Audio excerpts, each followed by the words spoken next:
நினைச்ச காரியம் நிறைவேற சாய்பாபாவின் பரிபூர்ணமான அருள் கிடைக்க 9 வார சாய்பாபா விரதம் எடுங்க. இந்த 9 வார விரதம் எடுத்து நிறைய பேர் பலனடைஞ்சிருக்காங்க. இந்த விரதத்தை எப்படி எடுக்கணும்ன்றத பார்க்கலாம்.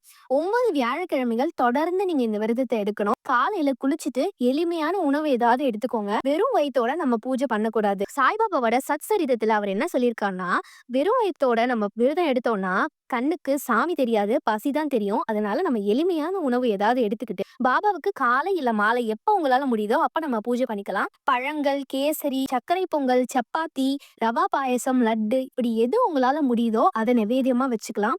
மஞ்சள் கலர்ல இருக்கிற பூ அவருக்கு ரொம்ப பிடிக்கும். மஞ்சள் கலர்ல உங்களுக்கு எந்த பூ கிடைக்குதோ அதை அவர்கிட்ட சமர்ப்பணம் பண்ணிக்கலாம். சாய் ஆரத்தி, சாய் சத்சரிதம் இதுல உங்களுக்கு எது தெரியுதோ இல்ல ஏதாவது சாய் பாடல்கள் தெரிஞ்சா கூட அதை நம்ம போட்டுக்கலாம். இந்த 9 வாரம் கண்டினியூஸா முடிஞ்சா கோயிலுக்கு போயிட்டு வாங்க. முடியாதவங்க நம்ம வீட்லயே நம்ம பூஜை பண்ணிக்கலாம். பெண்களுடைய மாதவிடாய் காலம் நடுவுல வந்துட்டா இந்த விரதத்தை கண்டினியூ பண்ண முடியாது. அதனால அந்த ஒரே ஒரு வாரத்தை விட்டுட்டு அதுக்கு அடுத்த வாரத்துல இருந்து இதை கண்டினியூஸா 9 வாரத்தை நம்ம முடிச்சுக்கலாம்.